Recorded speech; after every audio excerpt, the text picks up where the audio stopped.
Good morning students. I hope you all are safe at your home. So this video is for the students of class 9th, subject science, chapter number 3, that is atoms and molecules. It's your lecture number 2. So students, topics to be discussed in today's lecture are: what is an atom? What are the symbols of the atoms of different elements? What is an atomic mass? How do atoms exist? What do you mean by a molecule? And what do you mean by ion? So these are the several topics which we would be covering in today's lecture. So let's start. Your first topic is, what is an atom? Okay, atom is basically the smallest unit of matter. Okay, it is the smallest unit of matter. Suppose I take a chalk. Okay, and I keep dividing this chalk. So the smallest particle which we get at the end after dividing further, so that smallest particle is called as atom. Or in other words, what we can say, the building blocks of matter is called an atom. Okay. Now, our next question arises in our mind that how big are the atoms? How big are the atoms? The atoms are very, very small. They are smaller than anything that we can imagine or compare with. Okay. More than millions of atoms, when stacked, would make a layer barely as thick as this sheet of paper. Okay. More than millions of the atoms, they make a layer of this sheet of paper. So you can imagine how small is an atom. It is very, very microscopic in nature that we cannot see with naked eyes. So, how the size of an atom is indicated or represented? How can we measure the size of an atom? Actually, the size of an atom, it is indicated by its radius. Okay, the size of an atom is indicated by its radius, which is called as atomic radius. Okay, and this atomic radius, it is measured in nanometers. You might have studied in maths. Okay, the atomic radius is measured in nanometers. 1 nanometer is equal to 10 raised to the power minus 9 meter. That is how the atomic radius is measured of an atom. Okay. Now, what are the modern day symbols of the atoms of different elements? What are the symbols? Earlier, Dalton was a scientist who was the first scientist to suggest the specific symbols for different elements which were known at that time. For example, Dalton gave the symbol of hydrogen as a circle, then a small dot, that was representation of hydrogen. Next, for carbon, he gave a circle that is filled. Next, for oxygen, he gave the symbol as empty circle. For sulfur, he gave a circle with a plus sign in it. Okay, so he gave specific symbols to the elements which were known at that time by Dalton. But after that, IUPAC came into existence. What is IUPAC? The full form? International Union of Pure and Applied Chemistry. This IUPAC system, it approves the symbols of different elements, okay, which are being implemented nowadays also. Okay, this IUPAC system is implemented nowadays also. So, according to IUPAC, many of the symbols, they are the first one or two letters of that element's name in English. Either it contains the first one or the two letters from that element's name in English. Okay. Second point was the first letter of a symbol, it is always written as capital letter. The first letter is always capital, and if there is second letter, it will be written as small. Okay. For example, hydrogen. Hydrogen, the first letter, that is capital. And if I take the example of helium, helium is represented by capital H, that is hydrogen. But what is helium? A small e is represented. That is, the second letter will be small. So this is hydrogen, this is helium. And this process, it is not applicable to all the elements. For some of the elements, the symbols have been taken from the names of the elements in Latin, German or Greek. Okay, for some of the elements, the symbols have been taken from Latin, German or Greek.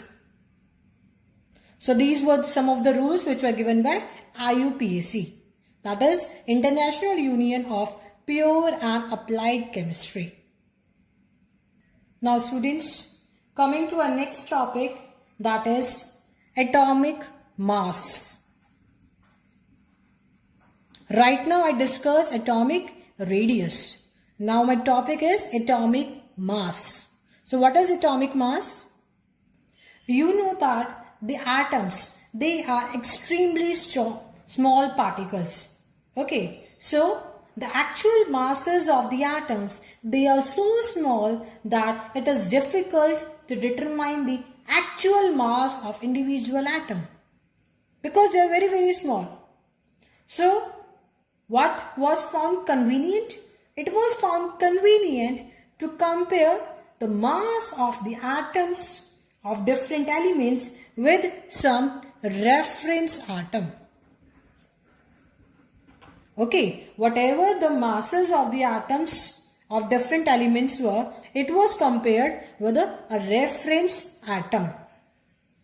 Okay, so the mass which was obtained, that was known as relative atomic mass. Okay, so let us understand the concept of atomic mass first. I am explaining you with the help of a very easy example. Suppose there is a fruit seller. Okay, there is a fruit seller which is selling the fruits without any standard weight. There is no standard weight with him. Okay, so he takes a watermelon,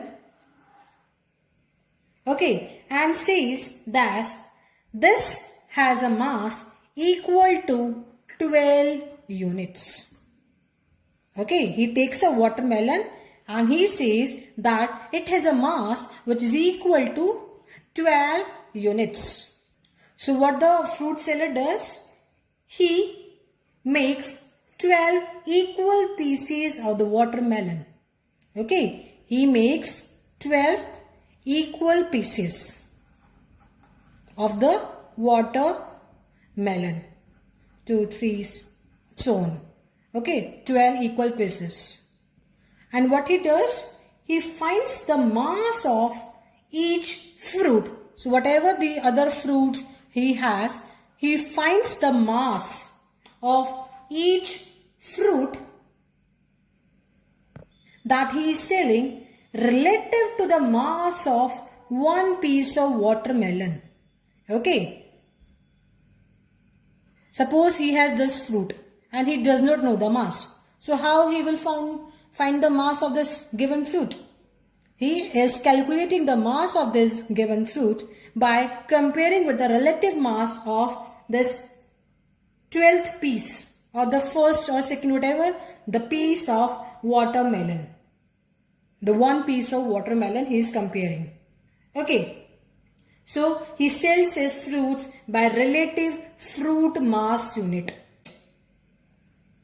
Okay. So what is atomic mass?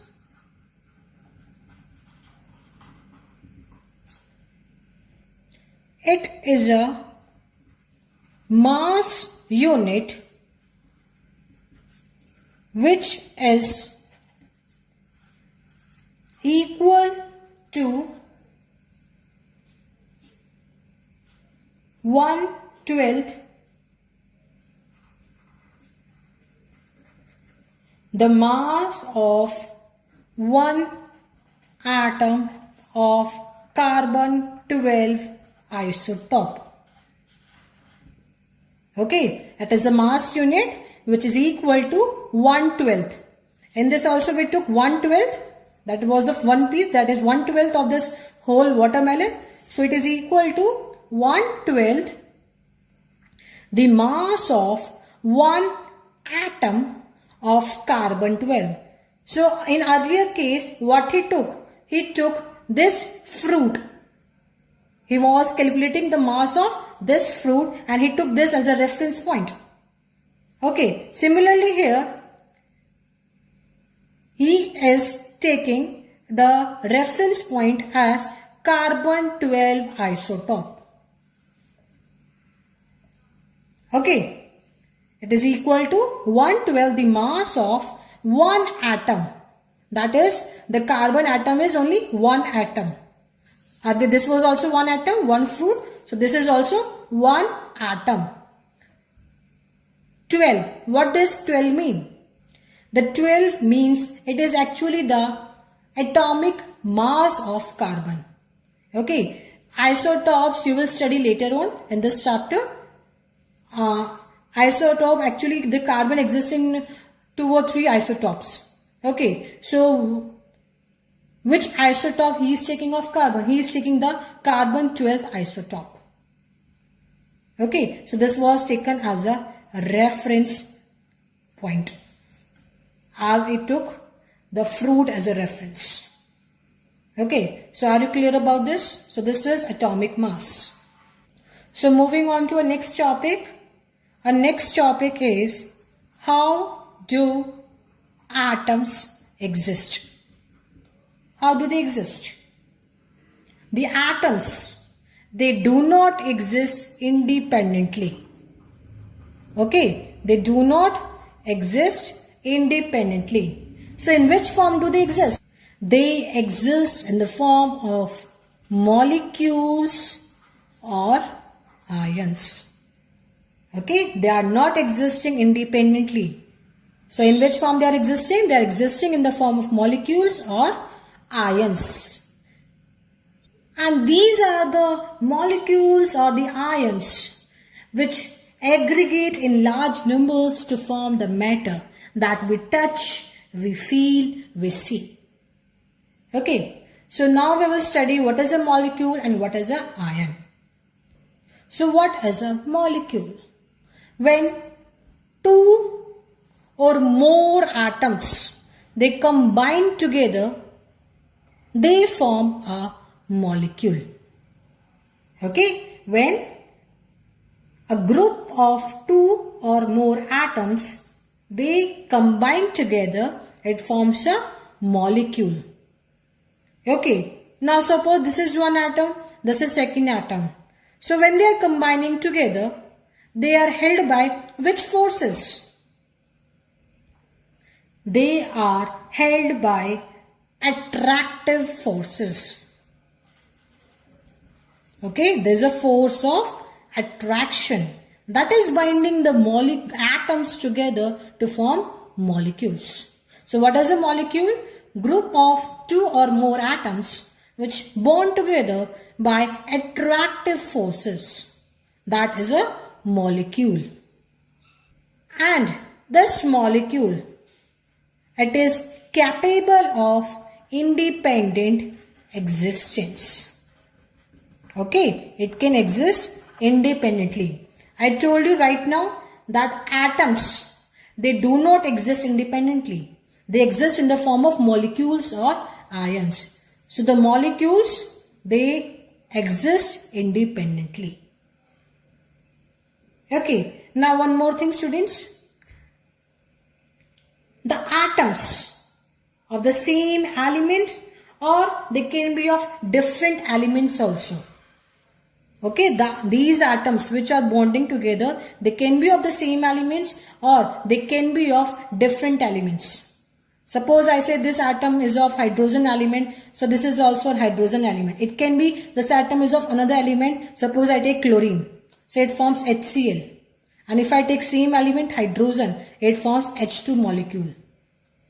Okay, so the atoms can be of the same element or different elements. And they join together to form molecule. So are you clear about this? Now students, there is one more term in this chapter, that is atomicity.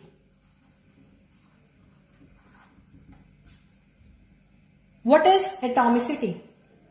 Atomicity means the number of atoms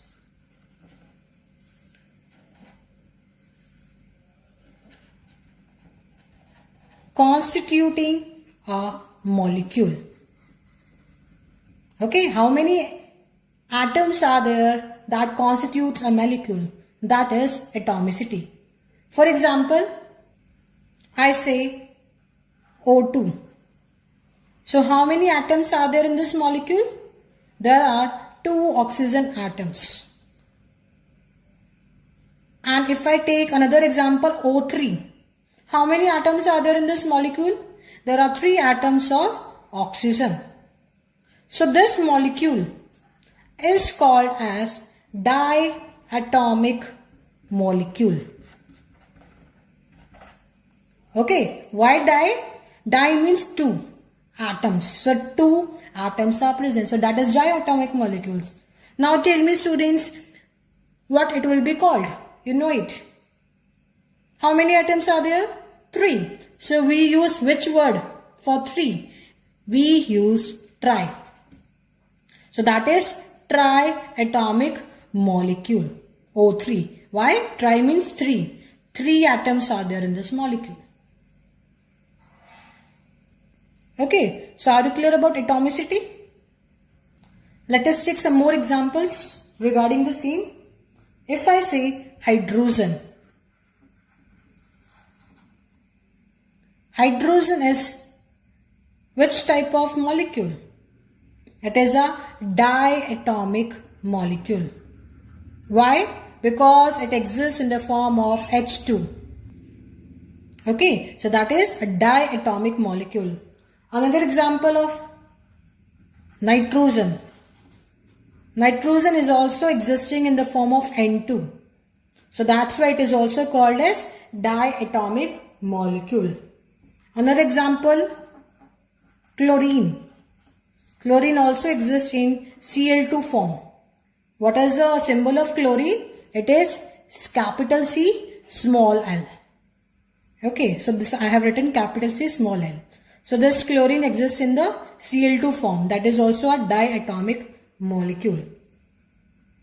Triatomic I told you right now. For oxygen, either exists in the form of O2, that will be diatomic, or is existing in the form of O3, that is triatomic molecule. Okay, one more thing students. What is the name of this? It is oxygen molecule. And what is the name of this O3? We have read it in the previous chapters. O3 is ozone. What is the formula of ozone? It is O3. Remember? Okay. So this was about triatomic molecule. If I take few more examples, phosphorus. Phosphorus exists in the form of P4. So it is a tetraatomic. Tetra means 4. It is a tetraatomic molecule. And one very good example of sulfur. Sulfur exists in S8.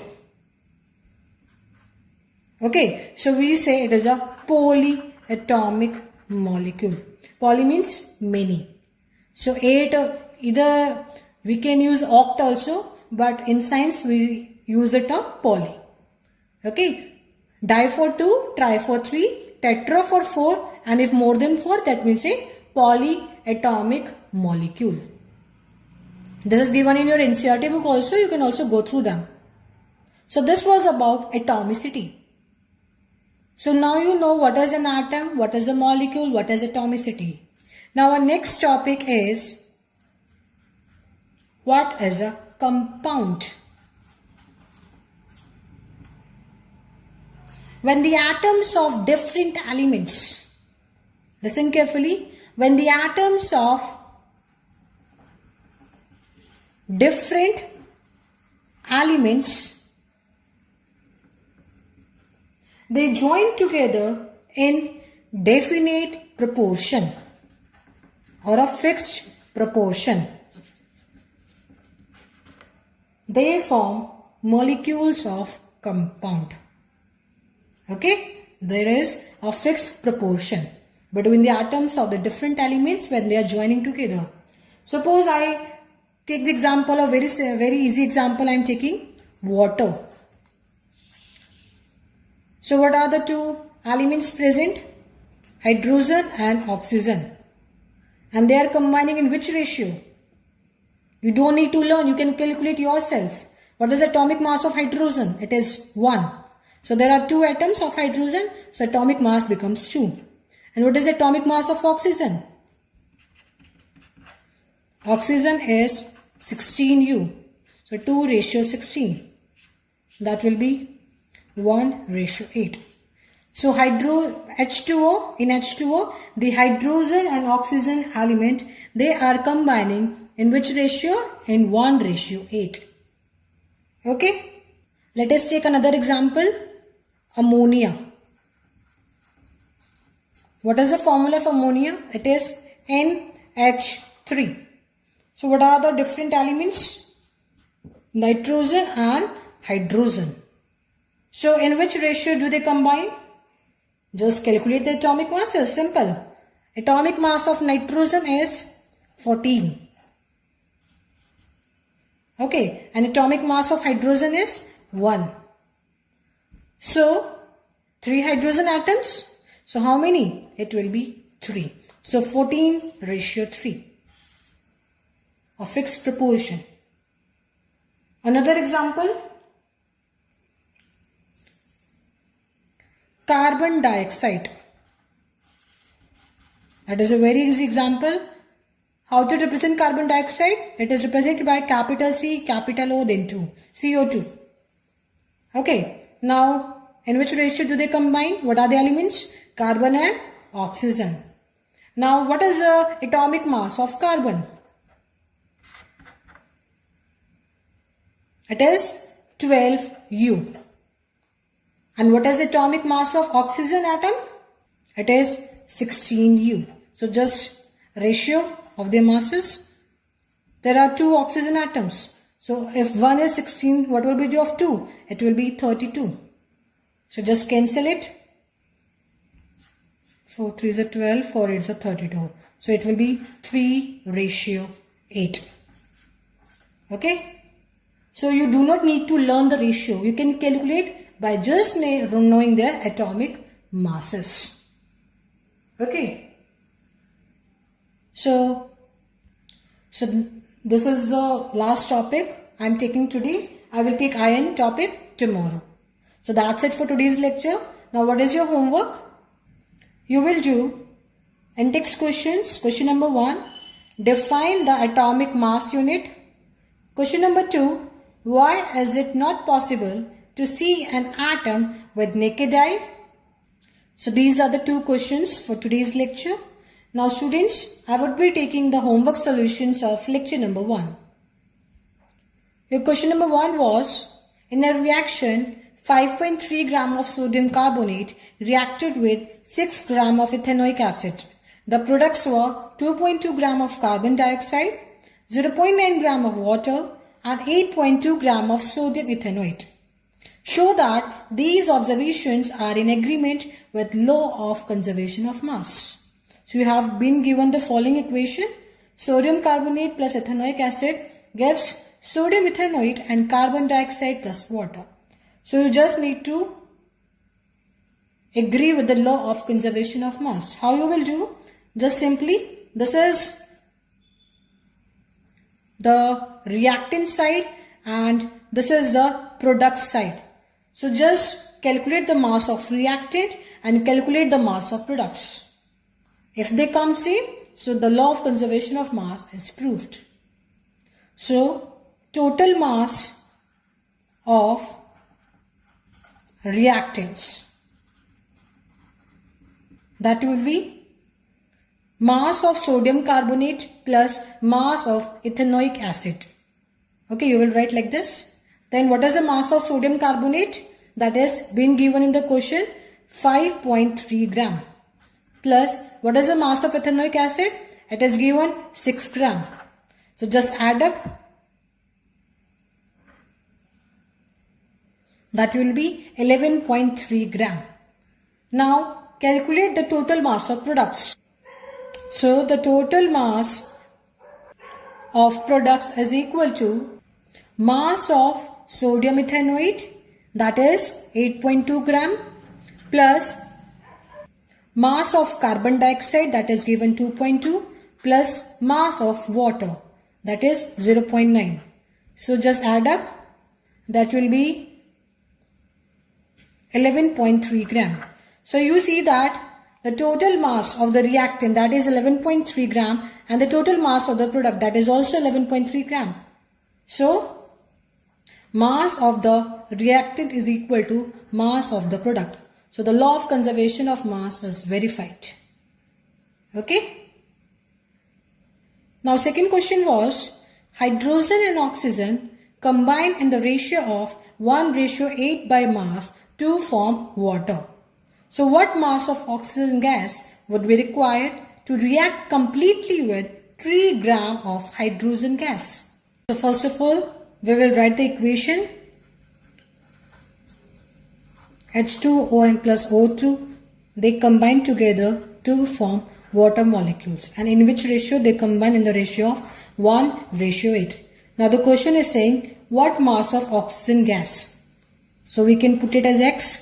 What mass of oxygen gas would be required to react completely with 3 gram of hydrogen gas? So we need to calculate this ratio. So just apply mathematics. Cross multiply. So answer will be 24 grams. 24 grams of oxygen would be required to react completely with 3 gram of hydrogen. Clear? Now students, see one more thing. This was the first method to solve this question. There is another method. You see that it is given 1:8. Okay, and second is given 3 gram of hydrogen. So what you will observe that it has become 3 times. Okay, 3 times of 1, that is 3. Similarly, what will be X? It will also become 3 times of this 8. So that will be 24 grams. So answer will be 24 grams. You can adopt any of the method. That depends upon you. Okay. So this was second question. Now coming to third question. Third question was, which postulate of Dalton's? Focus students. Which postulate of Dalton's is the result of law of conservation of mass? So which postulate? It is atoms can neither be created nor destroyed in a chemical reaction. This postulate is a result of law of conservation of mass. given by Dalton. Okay? Clear? And the fourth question was, which postulate of Dalton is a result of law of constant proportion? So simple. Atoms combine in the ratio of whole numbers to form compounds. Okay, so this postulate is a result of law of definite proportion. It was given by Dalton. You see, the word ratio is given, and the question is also asking law of definite proportion. Okay, so these are the answers of the in-text questions. I hope you are clear with this. Exercise question number 1. A 0.24 gram of sample. Okay, what is the mass of sample? That is 0.24 gram. Of sample of compounds of oxygen and boron was found to be analyzed to contain 0.096 gram of boron. So what is the mass of boron in that sample? It is 0.096 gram. And the mass of oxygen in that sample was 0.144 gram. So what is asked in the question? You need to calculate the percentage composition of the compound by weight. Okay, you need to calculate the percentage of boron and percentage of oxygen. So just simple mathematics here. What is the percentage of boron? The percentage of boron, it will be mass of boron divided by mass of sample into 100. You will write the formula first.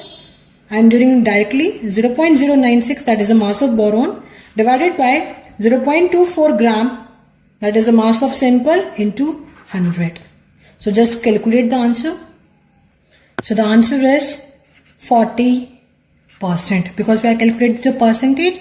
So do not forget to substitute the sign of percentage. So this is the percentage of boron. Now we will calculate the percentage of oxygen.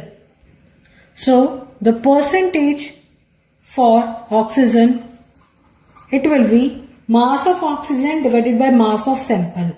That is 0.144 divided by 0.24 into 100. So just calculate it.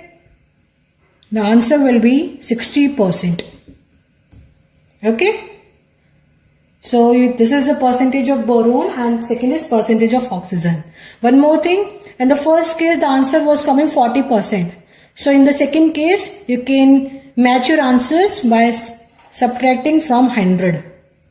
Okay, 100 minus 40, that will be 60. So the answer will be 60% automatically.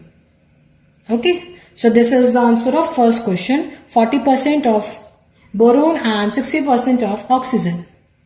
Now coming to last question, which was given yesterday. When 3 gram of carbon is burnt in 8 gram of oxygen, 11 gram of carbon dioxide is produced. So just write down the equation of carbon dioxide, that is C plus O2 gives CO2. So what is the mass given? 3 gram of carbon and 8 gram of oxygen. So they will form 11 gram of carbon dioxide.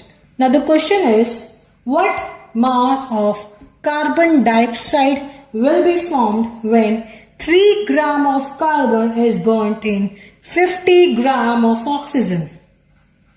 Okay, you just need to calculate the mass of the carbon dioxide formed. So just simple, CO2, what is the percentage? Calculate, the mass. The ratio of the masses.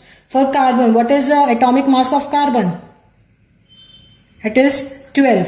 And what is the atomic mass of oxygen? That is 16. So 16 2s are 32.